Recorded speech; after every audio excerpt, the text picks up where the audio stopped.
Quel bilan peut-on tirer de cette année 2024 pour la vente de voitures électriques ?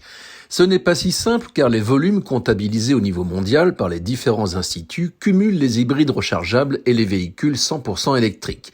Ainsi, on serait passé de 14 millions à 16,7 millions. Donc, la demande augmente sur la planète et grâce à la Chine.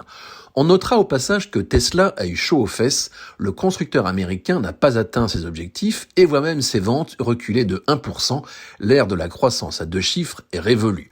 Par contre, son challenger, le chinois BYD, a progressé de 40% et semble avoir manqué d'un cheveu la couronne de numéro 1 mondial de l'électrique.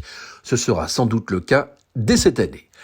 En Europe, le ralentissement est perceptible depuis plusieurs mois, sauf en Norvège où le taux de pénétration est de 89% pour l'électrique et où l'objectif de 100% est en passe d'être réussi cette année. Mais globalement, les ventes reculent et c'est ce qui inquiète l'industrie automobile qui, à travers l'ACEA, demande à Bruxelles de revoir sa copie car en 2025, les constructeurs sont tenus de faire un quart de leurs ventes en électrique sous peine d'amende. Et en France, il s'est vendu l'an dernier un peu plus de 290 000 véhicules électriques. En apparence, c'est beaucoup, mais la baisse est de 2,6% par rapport à 2023 où les volumes avaient été dopés en fin d'année. La part de marché est de 16,9%.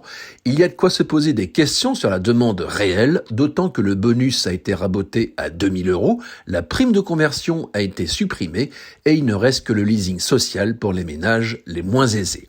Bref, l'État baisse les bras et ce n'est pas un bon signe pour le marché. De leur côté, les constructeurs ont sorti beaucoup de nouveautés, en particulier Renault avec la R5, E-Tech et Citroën avec la IC3. Si ces deux modèles ne réussissent pas à faire du volume, c'est vraiment à désespérer. Et c'est dans ce contexte que le directeur général de Renault, Luca De Meo, fait part de son pessimisme concernant le prix des voitures, lequel devrait augmenter de 40% d'ici 2030 en Europe, en raison de réglementations excessives.